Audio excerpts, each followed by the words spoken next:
पात्रा क्या है? राष्ट्रीय जोकर है। पुई पुई 10 रुपया बच्चा को नमक खिलाएंगे, 10 को बच्चा कहेगा पुई पुई पुई करता रहेगा। तो उसके लिए आईटीडीसी में चेयरमैन बनाना और एनजीसी में डायरेक्टर बनाना सबको। डॉक्टर बारा हिंदू राव में महिला के साथ छेड़खानी किया था, पता है आपको? पता है? पर्चा अगर अपना खोल लिए होते तो गड्ढे में ना गिरे होते, और गड्ढा में गिरने के बाद कौन सी गाली का यूज किया बता दीजिए पत्रकार महोदय। दूसरी बात, ये जो जितने कथावाचक हैं ये कितना लेते हैं फीस, और फिर कहते हैं लो हमारे आश्रम बेकार है। भाई एक बात बताइए, उसने कहा कि रेल हादसे का अगर हमको जानकारी था हमने होने दिया, तो इससे बड़ा देशद्रोही कोई हो सकता है क्या? एक साधु और संत आपको जब रेल हादसों के बारे में जानकारी थी तो आपने इतने लोगों को मौत के मुंह में कैसे समाने दिया? ये बात पूछता है भारत और ऐसे पाठक को थूकता है। 2024 में अब की बार किसकी सरकार? जनता की सरकार, किसानों की सरकार, छात्र नौजवानों की सरकार, युवा बेरोजगारों की सरकार। नहीं दिखाई दे रहा, आप नई सरकार बता रहे हैं। ये तो सारे विपक्ष तो आ रहे हैं ना, एक बार आप देख लीजिएगा ना। देश में 20 से अधिक राज्यों में भाजपा की सरकार रही है। राम और रावण की राशि एक थी, लेकिन राम पूजा जाते हैं, रावण का पुतला दहन होता है। कृष्ण और कंस की राशि एक थी, लेकिन कृष्ण की पूजा होती है, कंस को कोई नहीं पूछता। समझिए, अगर इनके दिल में राम होते तो छात्र नौजवानों पर लाठियों से प्रहार न करते, महिलाओं के साथ इतना जुल्म नहीं करते, किसान भाइयों पर बर्बरतापूर्वक कार्रवाई न करते। राम वो थे, आपने कथा सुनी होगी रामायण में, जब प्रभु श्री राम से प्रजा ने सवाल किया तो अपनी गर्भवती पत्नी का परित्याग किया। जीवन अगर आपके पापा अगर क्या किए होते तो आज आप पत्रकार होते? आप चाहते हैं, आप महिला हैं, कोई महिला नहीं चाहेगी कि नरेंद्र मोदी जैसा पति। माँ गंगा तो बुला रही थी, घर घर आ रही थी, ढूंढ रही थी कि मेरा नालायक बेटा कहाँ है। कह रहे कब तक नौकरी मांगते रहेंगे? रोजगार मांगने वाला छोड़िए, देने वाला बन जाइए आत्मनिर्भर भारत। अमित शाह के बेटे जैसा की तरह वो तो कहते हैं परिवारवाद है। अमित शाह जी जैसा को क्या अनाथ आश्रम से उठा के लाए थे? निजी टिप्पणी कर रहे हैं। निजी टिप्पणी मैं पूछ रहा हूँ, ये परिवारवाद है या नहीं है? राजनाथ सिंह के बेटे पंकज सिंह विधायक है, ये परिवारवाद है या नहीं है? ब्रजभूषण शरण सिंह का कर्णभूषण क्या है? वो उपाध्यक्ष है WFI। उनका दामाद बिहार के कुश्ती संघ से अध्यक्ष है। उनके बेटे का साला क्या है WFI में? एक बेटा विधायक है, पत्नी केतकी सिंह क्या है? मध्य प्रदेश का विज्ञापन दिल्ली में, उत्तराखंड का विज्ञापन दिल्ली में, तो देखिएगा पूरा सजा के रख लिया। जितने विज्ञापन भी ये खर्च करते हैं तो अमृत चल रहा है। ये किस काल है कि अमृत काल है? जहाँ रेलवे के अभ्यर्थी जब 2019 की वैकेंसी निकली थी, जिन लोगों की को ज्वाइनिंग लेटर देना था उनको मारा गया, पीटा गया इसी 5 जून। SSC GD के छात्र 55 लाख छात्रों ने फॉर्म भरे थे, और उन छात्रों में से जो क्वालिफाई किया, जो कंप्यूटर बेस्ड टेस्ट को पास किया, जिन्होंने फिजिकल और मेडिकल पास किया, उनको भी ज्वाइनिंग लेटर नहीं दी। मोदी को बदनाम करने की कोशिश की जा रही है, इसलिए विपक्ष इकट्ठा हो रहा है। अरे भाई, लक्ष्मी देवी को हमने ब्रांड एम्बेसडर नहीं बनाया था, लक्ष्मी देवी को प्रधानमंत्री जी ने ब्रांड एम्बेसडर बनाया था।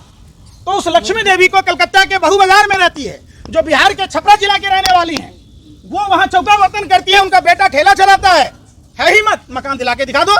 ये देखिए, मध्य प्रदेश का विज्ञापन दिल्ली में, उत्तराखंड का विज्ञापन दिल्ली में, तो देखिएगा पूरा सजा के रख लिया। जितने विज्ञापन में ये खर्च करते हैं तो अमृत काल चल रहा भाई। ये विष काल है कि अमृत काल है? जहां रेलवे के अभ्यर्थी जब 2019 की वैकेंसी निकली थी, जिन लोगों की को ज्वाइनिंग लेटर देना था उनको मारा गया, पीटा गया इसी 5 जून को।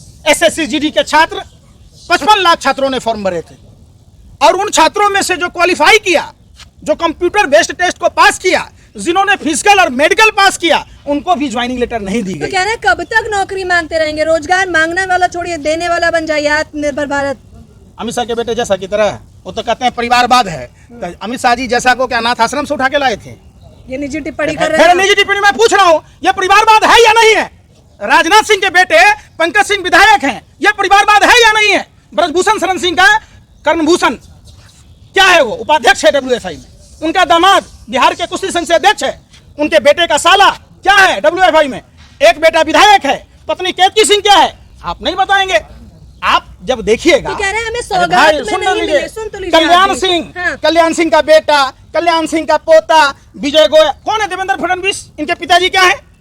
अभी जो कर्नाटक में प्रमुख मंत्री SR बोम्मई के पिताजी क्या थे?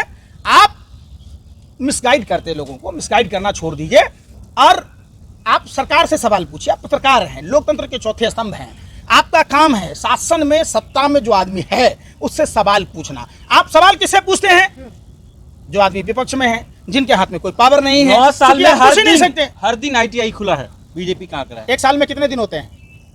365 दिन। तो 9 साल में कितना हुआ भाई? पात्रा का ट्वीट है। अरे भाई, पात्रा क्या है? राष्ट्रीय जोकर है। पुई पुई, 10 रुपया बच्चा को नमक जूस खिलाएंगे, 10 को बच्चा कहेगा पुई पुई पुई करता रहेगा। तो उसके लिए आईटीडीसी में चेयरमैन बनाना और एनजीसी में डायरेक्टर बनाना सब कुछ। डॉक्टर बारा हिंदू राव में महिला के साथ छेड़खानी किया था, पता है आपको? पता है? डॉक्टर का अपना एक धर्म है, मरीजों का इलाज करना। पीड़ितों को अगर आप देखे होंगे इलाज करते हो तो बता दीजिए। वो तो मटर छिल रहा था, क्या कर रहा था? अब बताइए। अब वो स्टूडियो में जाता है, कहता है पुई पुई। अरे भैया, इस बात के लिए लोटियन जोन में मकान मिला हुआ है, आप बात ही नहीं समझ रहे। 2024 में अब की बार किसकी सरकार?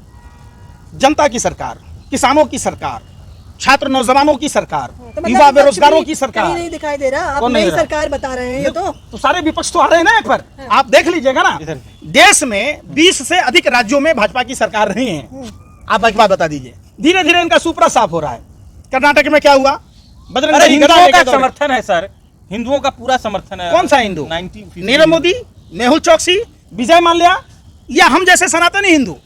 इन्होंने आरबीआई के नियम को बदला, हमारे लिए तो नहीं बदला ना, देश के आवाम के लिए नियम बदला क्या? अरे भैया, आरबीआई को बताना होगा कि आखिर प्रधानमंत्री के आदेश पर या वित्त मंत्री के आदेश पर विलफुल डिफॉल्टर जिन्होंने 10 ट्रिलियन डॉलर जो बट्टे में डाला गया है उसका कर्जा माफ करने के लिए आखिर किसके आदेश पर आरबीआई ने कानून में बदलाव किए हैं? बीसीसीआई का सेक्रेटरी बनाने के लिए, अमित शाह को खुश करने के लिए बीसीसीआई के नियम में, कानून में बदलाव किया गया। ये पूरा देश से कोई छुपा हुआ नहीं है, जग जाहिर है। आप बताइए ना। 14 जनवरी को राम जन्मभूमि का उद्घाटन हो रहा है। राम और कृष्ण भारत के कण कण में है। हम में राम, आप में राम, इनमें राम, सब में राम। मोदी जी में भी राम है। अरे भाई सुन तो लीजिए, मोदी जी में अगर राम होते, राहुल गांधी में है। अरे भाई सुन तो लीजिए, राम देखिए, अरे सुन नहीं रहे, राम और रावण की राशि एक थी, लेकिन राम पूजा जाते हैं, रावण का पुतला दहन होता है। कौरव सुने रहे भाई, अरे सुनी नहीं रहे, कृष्ण और कंस की राशि एक थी, लेकिन कृष्ण की पूजा होती है, कंस को कोई नहीं पूछता। समझिए, अगर इनके दिल में राम होते तो छात्र नौजवानों पर लाठियों से प्रहार ना करते, महिलाओं के साथ इतना जुल्म नहीं करते, किसान भाइयों पर बर्बरता पूर्वक कार्रवाई ना करते और देश की आवाम के बारे में सोचते। राम वो थे, आपने कथा सुनी होगी रामायण में, जब प्रभु श्री राम से प्रजा ने सवाल किया तो अपनी गर्भवती पत्नी का परित्याग किया। प्रभु श्री राम वो थे जब लव कुश ने बिहार के मोदी जी ने भाई सुन त्याग किया है पंडित जी। अगर आप लोगों के पापा, अरे भाई सुन तो लो, उन्होंने त्याग किया या नहीं किया, जीवन खपा अगर आपके पापा अगर त्याग किए होते तो आज आप पत्रकार होते। आप चाहते हैं, आप महिला हैं, कोई महिला नहीं चाहेगी कि नरेंद्र मोदी जैसा पति मिले, कोई भाई नहीं चाहेगा कि नरेंद्र मोदी जैसा जीजा मिले, कोई बाप नहीं चाहेगा कि नरेंद्र मोदी जैसा दामाद मिले। गंगा माँ चाहती है मोदी जैसा। माँ गंगा तो बुला रही थी, घर घर आ रही थी, ढूंढ रही थी कि मेरा नालायक बेटा कहाँ है, ना गंगा ने बुलाया है। अरे भैया जाओ, बनारस में माँ गंगा ने बुलाया है। स्वच्छ और निर्मल गंगा की बात कहकर देश के हजारों करोड़ रुपए डकार जाने वाली भारतीय जनता पार्टी को कभी माँ गंगा माफ नहीं करेगी। शास्त्री तैयारी से लगे हुए हैं सपोर्ट के लिए। पर्चा खुलेगा। पर्चा अगर अपना खोल लिए होते तो गड्ढे में ना गिरे होते, और गड्ढा में गिरने के बाद कौन सी गाली का यूज किया बता दीजिए पत्रकार महोदय। दूसरी बात, ये जो जितने कथावाचक हैं ये कितना लेते हैं फीस, और फिर कहते हैं लोभ मोह माया सब बेकार है। फीस नहीं लेता, फ्री ऑफ कॉस्ट करवा दीजिएगा, हम बुलवा दीजिए यहीं पर, व्यवस्था करवा। फिर व्यवस्था मैं सारे करा दूं, क्यों उसकी सारी पोल पट्टी खोल दूं, समझिए। खोलिए दीजिए। अरे भाई तो एक बात बताइए, उसने कहा कि रेल हादसे का अगर हमको जानकारी था, हमने होने दिया, तो इससे बड़ा देशद्रोही कोई हो सकता है क्या? एक साधु और संत, आपको जब रेल हादसों के बारे में जानकारी थी तो आपने इतने लोगों को मौत के मुंह में कैसे समाने दिया? ये बात पूछता है भारत, और ऐसे पाखंडियों पर थूकता है भारत।